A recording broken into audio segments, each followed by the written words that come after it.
perfect example of how fast the narrative forms, even when the facts aren't even there. He weaponized a human tragedy for cheap political points.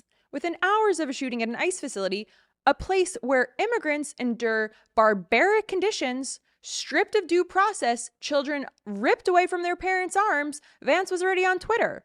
Not mourning the victims, not calling for accountability, blaming Democrats. Zero facts, zero evidence, pure calculated theater, while the blood was still wet.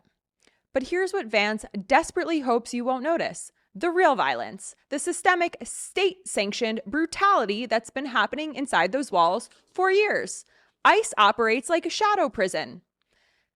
Families destroyed, people dying in custody, while corporate contractors get rich off of human misery and torture. And every single day, this horror show continues. Republicans hold the keys. They hold the Senate. They control the House. They control the White House. This isn't some Democratic accident.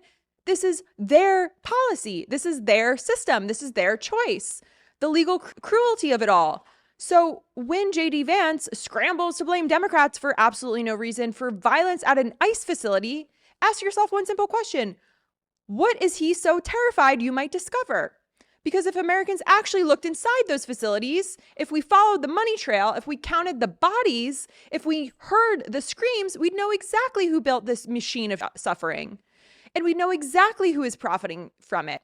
Here's the truth. While we're being told to fear Antifa, the real violence is coming from somewhere else entirely. And that's exactly the point. Trump needed you to look the other way. Understanding what this word actually means. Fun fact, in 2016, J.D. Vance called Donald Trump America's Hitler. But here he is, J.D. Vance saying, if you want to stop political violence, stop telling your supporters that everyone who disagrees with you is a Nazi. This is another